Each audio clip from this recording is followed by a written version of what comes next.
There's too much blood. The clot is absorbing it too fast. I have nothing left to stop the flow. Pull the sheets off the bed.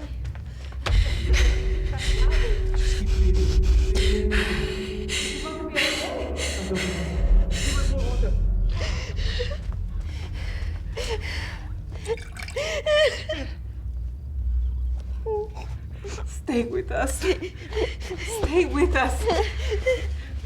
Press down on her stomach. Contract her womb.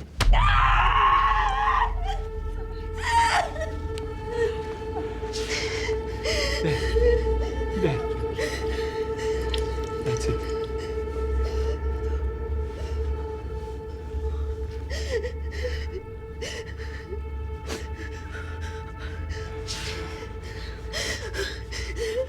Did I lose my baby?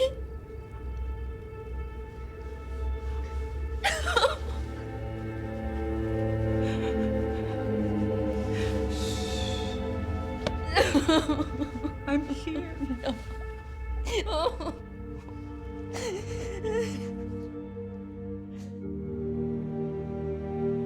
Every day, men and women around the world experience deep heartache and devastating hardships.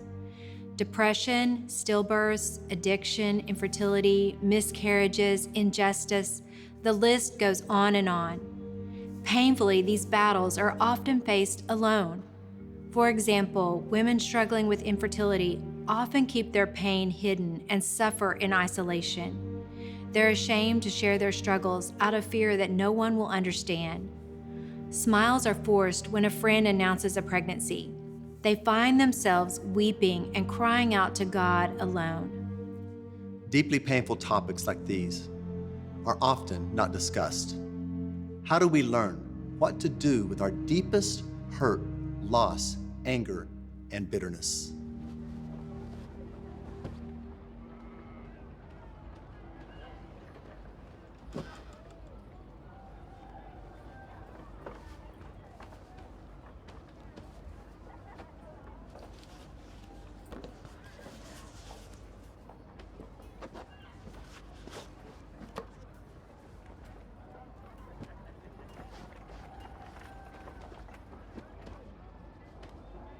Where's your husband? Oh! Oh, what are you doing? Oh. Were you ready to fight? Oh, you can't do that. Don't do that again. I can barely breathe.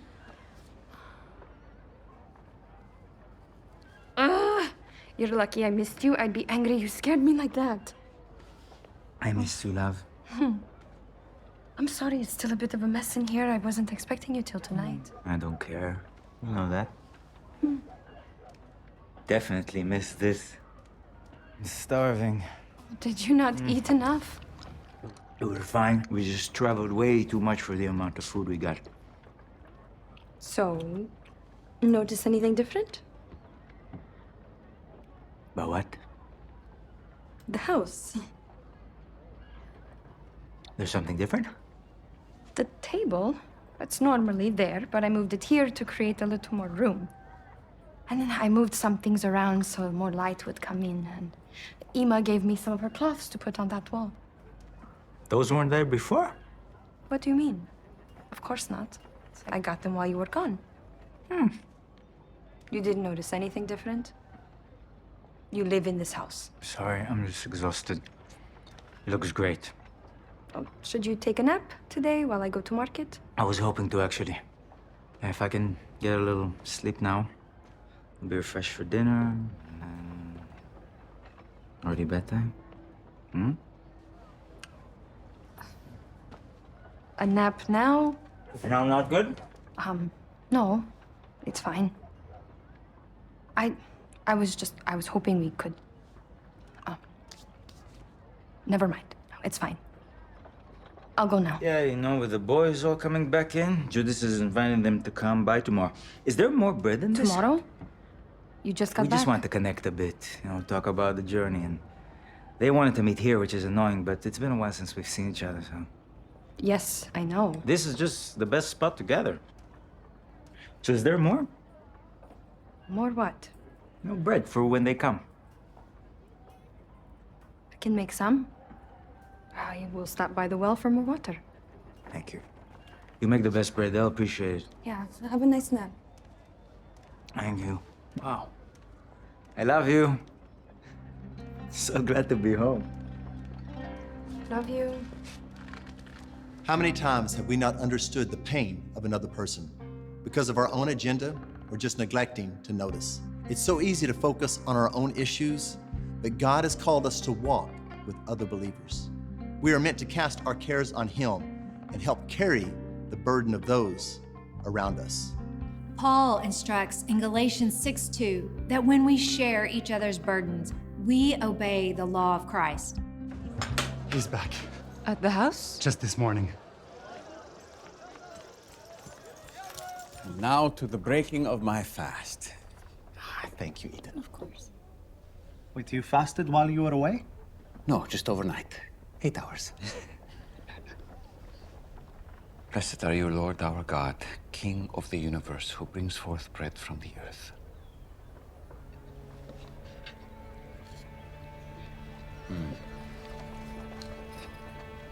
Eden, these pickled cucumbers are magnificent. Simon was gone when Eden experienced the tragic loss of their child. He didn't know the burden she was carrying, but Jesus knew. He saw Eden and felt her suffering. Jesus knows our deepest sorrows and the scars they leave. He sees the wounds we carry when we feel others won't understand or that are just too painful to share. When we are at our lowest, even if we feel all hope is gone, even if we are angry at God and feel like giving up, He is there. He is always ready to comfort us, to lift us up, and to show us the way. Jesus experienced the greatest depths of pain and despair on the cross. Our Savior endured the cruelest suffering so that He could redeem ours. Ethan! Where are you? Come here for a second. Do you remember Shula? Never mind, I'll tell you later. Anyway, so the guys ended up being Andrew's old friends. So I used questions that only someone who truly knows Andrew would know. And it worked. Suddenly, Jesus was in the square healing all those people, and then he recognized John's disciple from somewhere. And they wanted to know if he was the real thing, which is crazy given everything they just seen. I lost the baby. What? You didn't know. Say that again? Our baby. You were with child? You were gone when I found out. No, this... You were gone when I miscarried. Were you working too hard? No.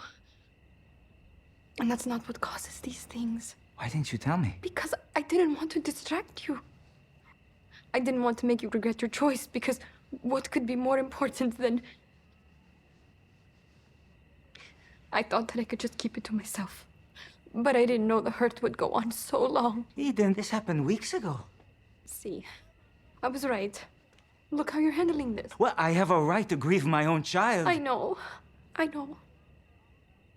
There's no right answer. No, the right answer would have been to tell your husband. Are you mad that it happened, or that I didn't handle it the way you wanted? I'm not mad. You're furious. I can see I'm it. furious. You were acting like I did something wrong. I had no idea what was going on. I was taking advice from a Roman. What did I do wrong? You didn't do anything! What? You did nothing. You asked nothing. You came home from being gone and you didn't even ask how I was. You didn't offer to help with anything. You just took a nap. You told me to. Yes, because I was being considerate of you. Because I was showing love to you while I was in pain, but I didn't know you would rush to bed and then have the boys over the next day. You told me to take a nap. Am I supposed to read your mind? Well, you were happy to read my body. It might be nice for you to try to read my mind. That's not fair, and you know that. I know that's not fair. I know I wasn't always right. I know. I was a little distracted from losing my own...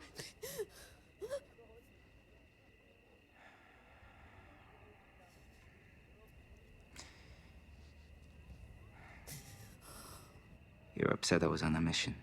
You're putting words in my mouth. But were they in your head? Don't ask me that. You can't ask me that. I'm sorry. I'm sorry for everything. He should never have called me. Oh, see, this is what I was afraid of. Stupid mission to Caesarea with Judas. Leave Jesus out of this. This is between us. It's not his problem. Well, he's the Messiah. If it's not his problem, whose is it?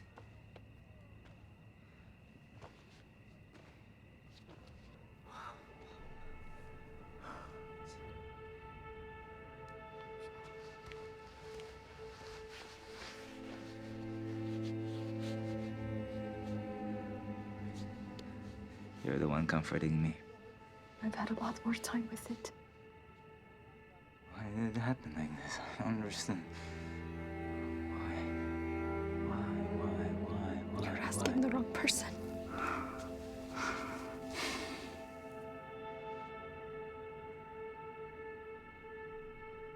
Certain issues affect each of us in different ways. When we have feelings we don't know how to handle, we can lash out at others or hurl insults to cover our pain. Misguided thoughts, feelings, and emotions bring out behaviors we later regret. To be on the receiving end of this causes confusion and mistrust and can deepen the wound that is already there. Instead of hurting each other, we must turn to Jesus. He can handle all our troubles and our emotions. Even if we're angry at God about our situation, even in the midst of feeling shame or feeling unworthy, He is there for us and wants to be our rest and comfort. As we walk with Him, one day at a time, entrusting our pain to Him, learning to be in His presence with our pain, we are transformed. I trusted Jesus. Of course you do. Wait. Trusted? I trusted that Eden would be okay. Safe while we were gone. I didn't know it, John. But before we all left on our 2x2 missions, we conceived a child. And while we were gone... No. I'm so sorry, brother. When it happened, she almost died along with the baby. There was so much damage, the doctor said she might never be able... Tonight, heaven.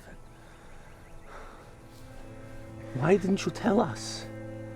Because I'm furious, John. I'm so angry. Look, he is who he says he is. I don't believe it. I know it. He's the first and the last. He can do anything. How could he let something like this... Whoa, that's not the right way to think about happen this. to Eden? Happen to me? Let's keep going. You're not exempt, Simon. Remember, he said that in this world, bones will still break, hearts will still break, but he's making a way for people to access a better kingdom. He heals total strangers while I gave up everything for him. But that does not mean that your life will now be perfect. In fact, he said the complete opposite. I don't want to talk about this anymore.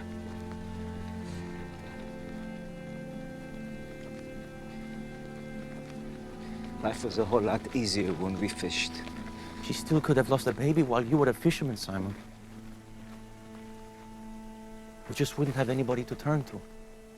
He could have prevented it, and he did not. We all deal with hardship. We all question why. Losing a parent or child, experiencing a divorce, feeling unworthy of love, betrayal of a close friend, or loss of a job. These are just some of the experiences we are not immune to because we follow Jesus. Suffering looks different for each of us. We all experience shame, resentment, anger, bitterness, and grief. But we are not without hope. The writer of Hebrews says, "For we do not have a high priest who is unable to empathize with our weaknesses, but we have one who has been tempted in every way, just as we are, yet he did not sin." God understands what it's like to give up a child. He sent his son to die on the cross for you and me. His son was beaten, bruised, mocked, and killed so that we can have life free from the pain of this world. Jesus walked in our humanity and felt the same emotions we do. When we cry out, he can handle it. Simon was struggling with his decision to follow Jesus because he felt betrayed by him. So often we experience these same feelings and we try to deny or bury them. If you are dealing with loss, Jesus wants to meet you there. Cry out. Lay everything down with complete honesty before him and listen for his response. What can I get you to drink? Please, Eden, we're fine. Let's sit down.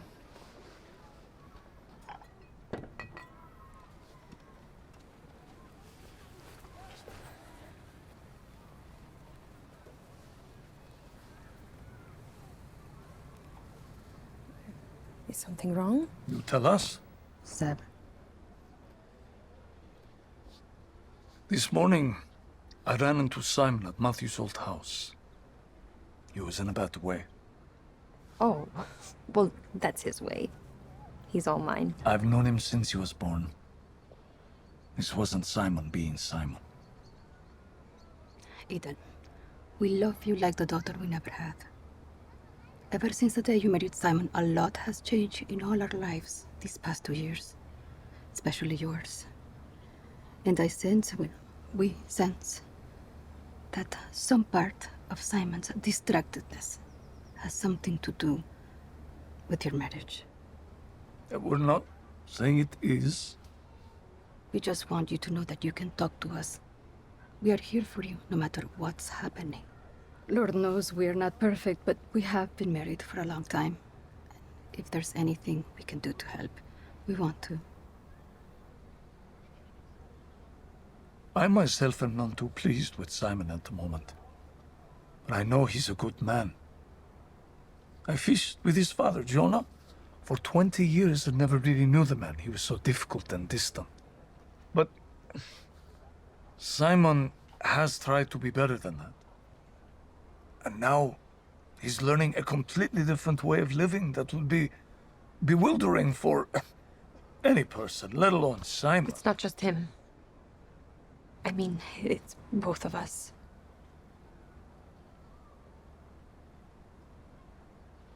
But if I'm honest, it started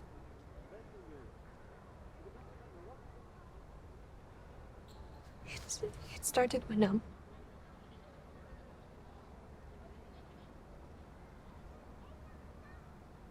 Are you hurt?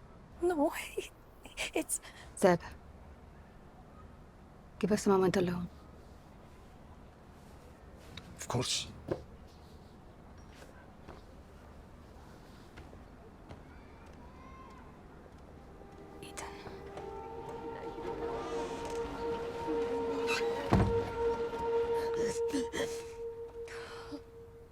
Here, how can we help?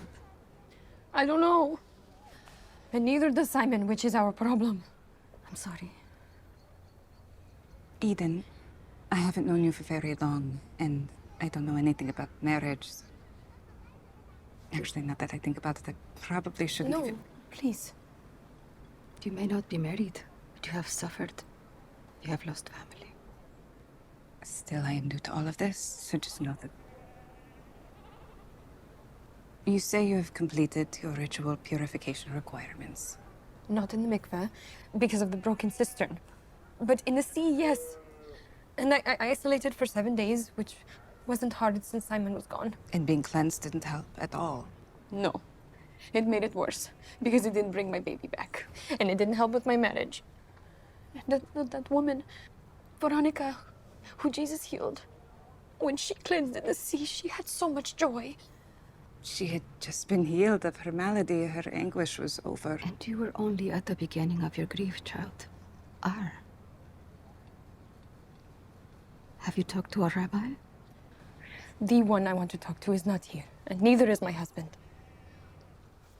I don't know what it's like to go through what you have, but I have been through enough to know that you need to grieve.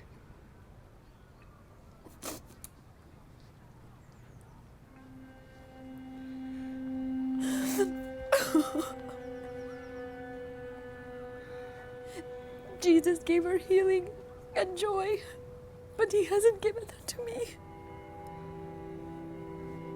So go to synagogue. It's not about the rabbi there, it's the words from God that he can give us. That's what Jesus gave me. When life gets hard, it may feel easier to isolate ourselves, but what we really need is Christ-centered community, sharing our real life, including our pain. Christ uses others to walk with us and minister to us during our darkest moments. Jesus said, "Come to me, all you who are weary and burdened, and I will give you rest. Take my yoke upon you and learn from me, for I am gentle and humble in heart, and you will find rest for your souls. For my yoke is easy and my burden is light." The challenge for most of us in times of such pain is to find a way to live out those words of Jesus, to find true rest in Christ and walk with others toward healing. You have my deepest condolences. Torah has very little to say on this specific matter, I'm afraid. But sorrow is sorrow. Especially since your husband is... Gone. Perhaps, but I was going to say distracted. There is much going on with Jesus, and in many ways, the world is upending with Simon in the middle of it. I'm making sense of it myself. Maybe I've been too distracted. It's easy to forget there are still matters of great importance to tend to in the home. Are you angry with him?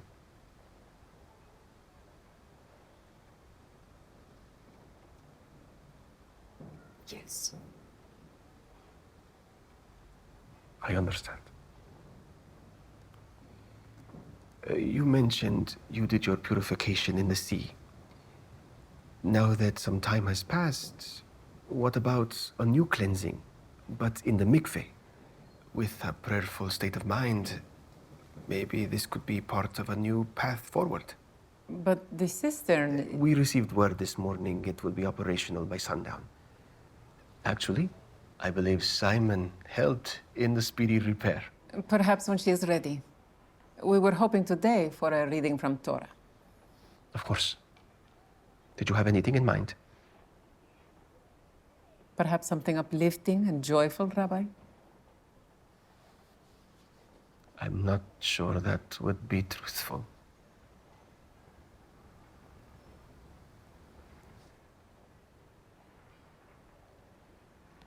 There are many psalms of anguish and even anger, and they are all just as important as the others. In fact, some of the desperate psalms draw us closest to God. One of David's appointed chief musicians, Asaph, was inclined to write in this depth. As in this passage, "In the day of my trouble, I seek the Lord. In the night, my hand stretches out without wearying." This psalm is desperate, even angry. Do you know who else is undoubtedly desperate and angry? Simon. I know him a little, and I'm sure he's actually very angry. And making that known to others. Perhaps you can pray this with him and for him.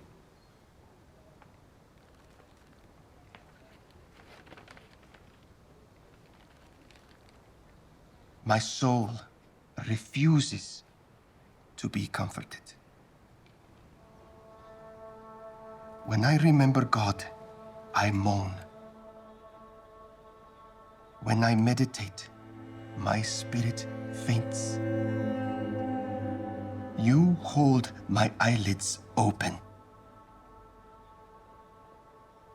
I am so troubled that I cannot speak. Will the Lord spurn forever and never again be favorable? Has his steadfast love forever ceased? Are his promises at an end for all time? Has God forgotten to be gracious? Has he, in his anger, shut up his compassion? But that's not the whole psalm, is it?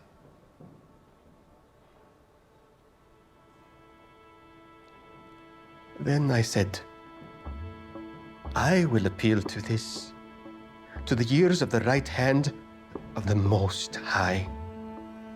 I will remember the deeds of the Lord.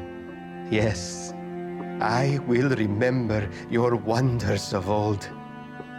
I will ponder all your work and meditate on your mighty deeds. Your way, oh God, is holy. What God is great like our God? You are the God that works wonders. You have made your might known among the peoples. You, with your arm, redeemed your people, the children of Jacob and Joseph.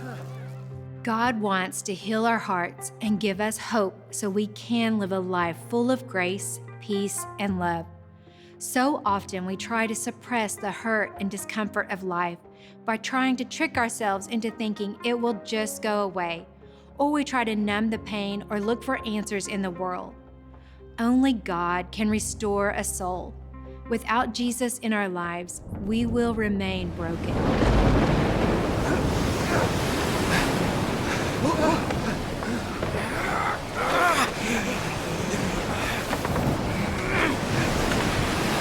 Simon! We're not getting anywhere! The winds are too strong! We should turn back! We can get there! Just keep rowing! Simon! It's the fourth watch of the night and we've been stuck in the same place for hours! Help James! Are you alright? James, you okay? Help him up! Help him! We can't take much more water! We'll founder! Better off wet and cold on land than drowned and dead out here!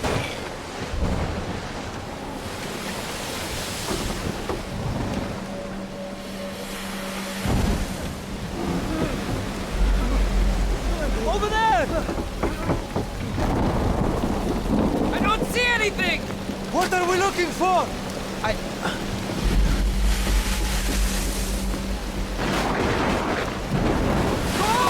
Go! Get them away! Go! Let's go! It can't be.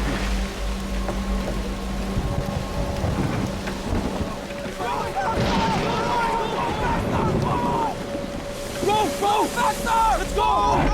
Nobody move! Simon, what? I said everybody stop! Stop! Okay, stop! Nobody move! That's not a ghost! Are you crazy?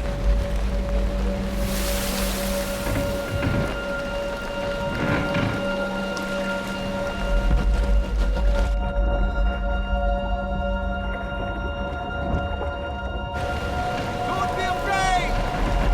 It's me! Jesus? How? Possible. How is this the second most incredible thing I've seen today? This surprises you? Did you learn nothing from today? If it is you, command me to come to you on the water. Simon, no! Are you out of your mind? If you are who you say you are, bid me to step out of this boat. You have the faith to walk on this water? Absolutely. You can do whatever you command. And if you command the water to hold me, I will walk on it. If I call you to me, you will step out in faith? Yes! Then why are you upset? Why are you chasing after Gentiles when your own people have problems right here? When your own person has problems? I've been right here in front of you, believing in you, but you're breaking up fights in the Decapolis? Then come to me, you weary and heavy laden, I will give you rest. Simon was at a crossroads. He could choose to have faith in Jesus, or he could continue to do it his way. The fear and anxiety that wells up inside as we try to let go of our hurt and suffering requires great faith in action. It takes bold faith to know the only way out of your sinking boat is with Jesus.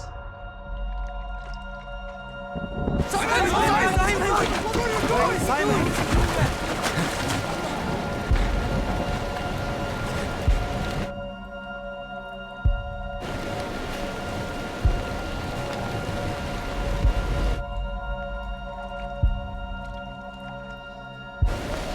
Do you still have faith?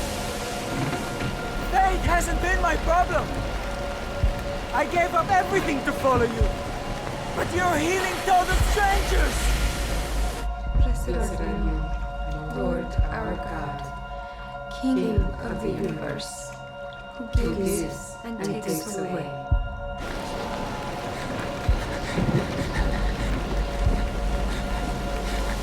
Why do you think I allowed trials? I don't know! They prove the genuineness of your faith. They strengthen you. This is strengthening you. And Eden. Keep your eyes on me. Who comforts us in our grief and binds up the wounds of the brokenhearted.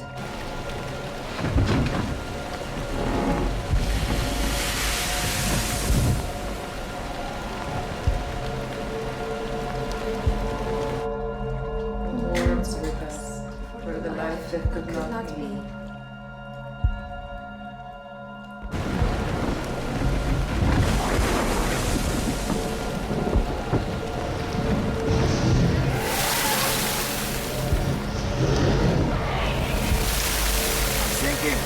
Lord, send me! I'm sinking!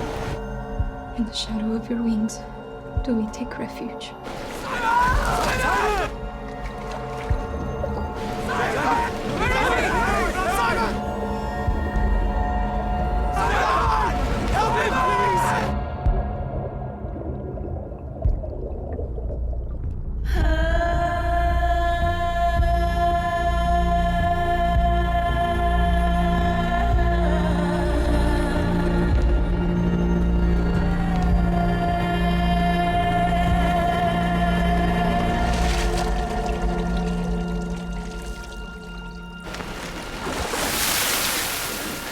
Don't let me go. Don't let me go. I got you.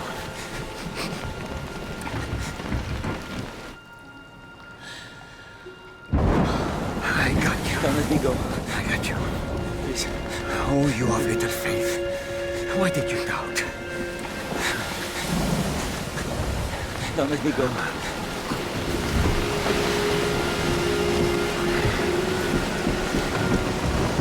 I have much planned for you, Simon.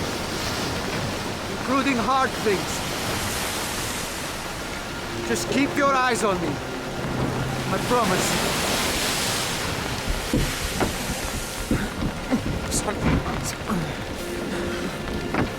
Come on, help him. Help. Please. Please. Don't let me go, please. I'm sorry. Please. Don't let me go, please. I'm sorry. Please don't let me. Peace! Be still!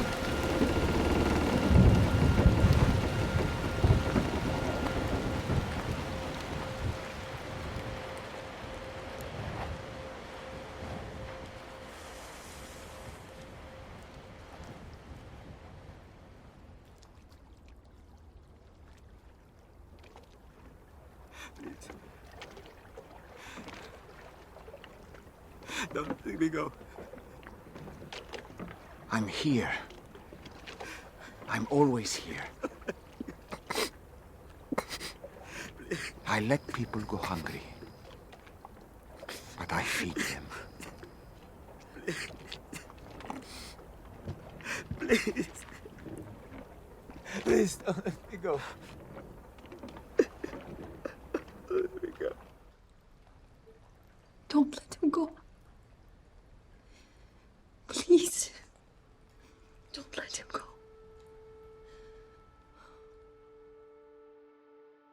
Have you cried out to God, "Don't let me go"? His hand is right there to pull you up. Don't try to deal with the hurts of this world privately and in your own way. Jesus is waiting for you to call on him. There will be pivotal moments in life when we have to step out of our boat in huge faith and trust that Jesus will be there to show us how to walk on water. When our faith is strong and life is good, we feel invincible. But when the storms of life hit unexpectedly, we can be swept off our feet. Our faith can become depleted and our eyes taken off Jesus. It is in those moments we have a choice to make. Jesus has his hand outstretched, waiting for us to grab hold. We must be willing to let go of the anger, pride, strongholds, and guilt, and allow him to pull us up. The book of Psalms says, "Give your burdens to the Lord, and he will take care of you. He will not permit the godly to slip and fall." When you are in a dark place and feel all hope is lost, he is waiting for you. Go to him now. Exchange your burden for his rest. Let him lighten your load and remove the heaviness you feel. Fix your eyes on Jesus and keep your eyes on him.